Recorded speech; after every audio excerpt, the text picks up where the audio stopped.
You're watching Channel 4, the local station, home of News4Jax.com.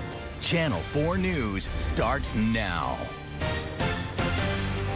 A massacre at this Colorado movie theater brings desperate calls for help. I got 7 down in feet or not. 7 down. I've got a child victim. I need rescue at the back door of Theater 9 now. 12 people killed, 59 injured. The sad part is, with this evil, this death, it had no bound. It had no shame. It did not care about age. It did not care about sex. It didn't care about anything. This is the lone gunman, police say, James Holmes, jailed in a tragedy that captured the attention of the entire nation. We will take every step possible to ensure the safety of all of our people. We're going to stand by our neighbors in Colorado during this extraordinarily difficult time. Good evening, everyone. Since 5 o'clock, we are learning new details about James Holmes, the 24-year-old PhD student who has been arrested for opening fire during the new Batman movie, The Dark Knight Rises. Holmes was captured minutes after the massacre, and police sources say he told officers he was the Joker, referring to the villain in the second installment of the Batman movie trilogy.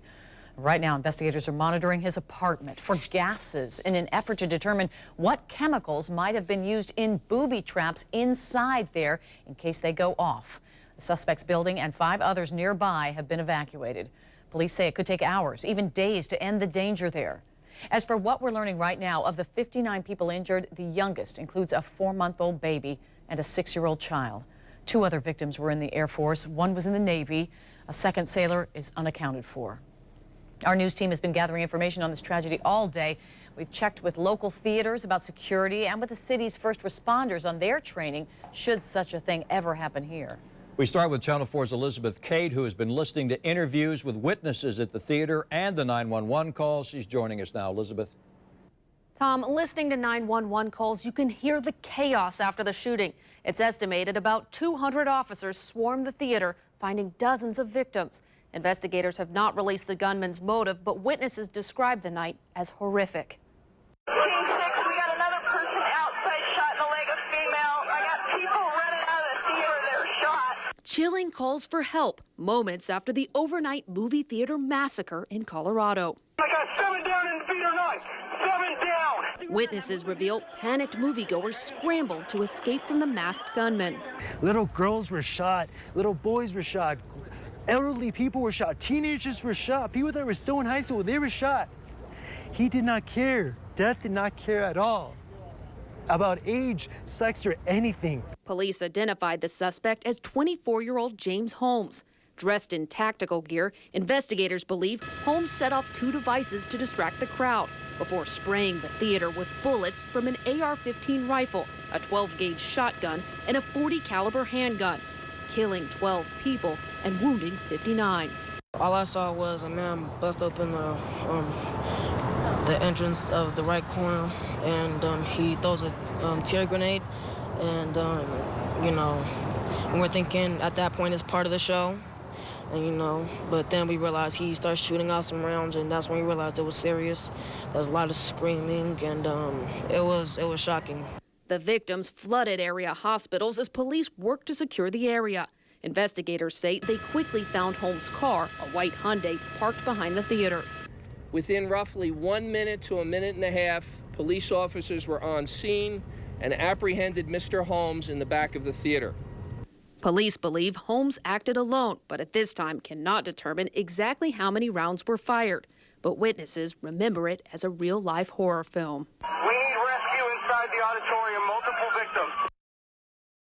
And the FBI is assisting in this investigation, and officials have said it does not appear that the shooting was related to terrorism. Investigators say they are confident Holmes acted alone. Elizabeth Cade, Channel 4, the local station. Thank you, Elizabeth. And we're learning more tonight about James Holmes, the accused gunman. The 24-year-old had been studying neuroscience in a PhD program at the University of Colorado at Denver, but was in the process of withdrawing. He was arrested in the back of the movie theater parking lot moments after the mass shooting next to his car. He has no prior arrests. And according to the police chief in Aurora, the most trouble he's had is a speeding ticket. Jennifer Waugh is here with more of what she's learned about Holmes. Jen? Mary, in addition to telling investigators when they found him that he described himself as the Joker, his hair was also painted red. A witness says he looked like an assassin ready to go to war. Now, I want to show you pictures of the guns police say he had with them. These aren't the actual ones, but the same make. An AR-15 assault rifle. Look at that.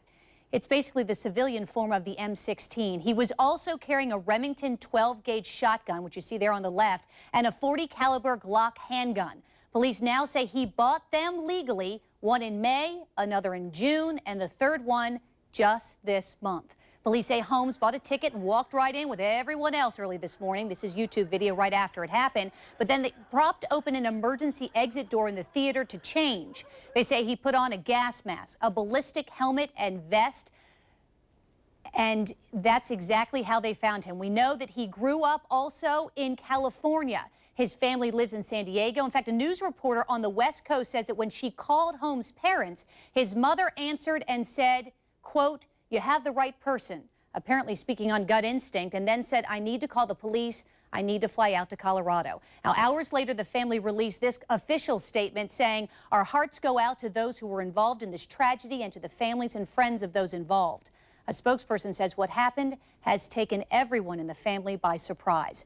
Now, we do not know if Holmes struggled with mental illness, not at this point, but we have discovered that he was enrolled in a class that studies topics like depression and schizophrenia.